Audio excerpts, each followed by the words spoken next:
dance, you have to deal, like you say, there's abstract.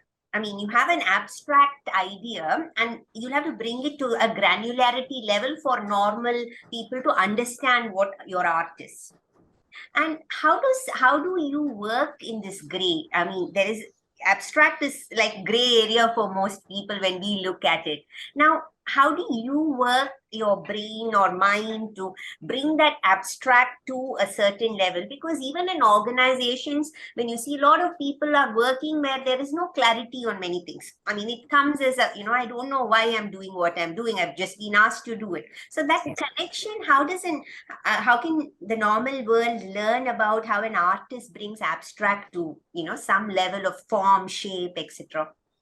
We can always address the unknown with only what you know. Correct. See, for instance, I'm looking at an idea of, let's say, honesty. That's a concept, as an abstract concept that I have to bring out through a visual medium. So what do I know about honesty? Who do I know in the past who has been honest, worthy of being chosen as an example to speak about?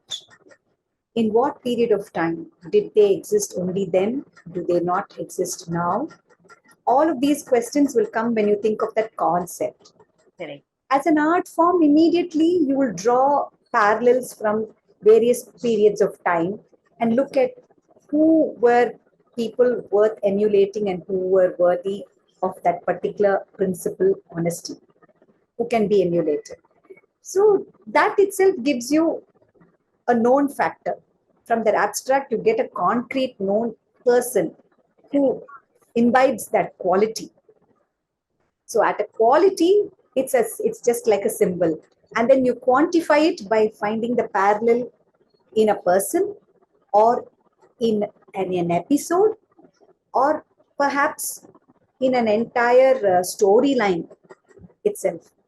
So then that abstract idea is concretized through that story, perhaps through a character or characters, and then that abstract idea is made understood as this is what we are trying to deal with, or this is what we are trying to point your attention toward. Correct. Okay. So that way the abstract becomes concrete. Correct. But as an artist, that is not enough. That is not enough. An abstract idea becoming concretized is not enough. That a school teacher at an elementary level can also say, well, how do you show the sun?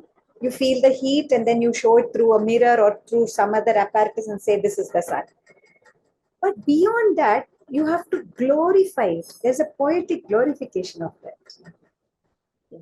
Beautiful. Only when you, if you, Veruna, it cannot be anukarana. It cannot be just taking that reflection and showing it, imitation. You have to glorify it. And only poetic glorification will last over a period of time. Otherwise, it's just that and then it's gone. When you glorify that thing and say, for instance, in honesty, the most immediately you say Harishchandra, and poor thing, he went through all those travails. At the end of it, what is the thing? Are we learning from that? Was he right in what he did? Asking those questions and turning it around to a point where you address it to the spectator and say, are you learning something out of it? Is a Harishchandra in every one of us? Are we at a tryst, fighting some battles to, like Harishchandra? That kind of a question is only possible through art forms. If you just reflect it in the story and leave it at that, it's not done justice to what it meant to convey.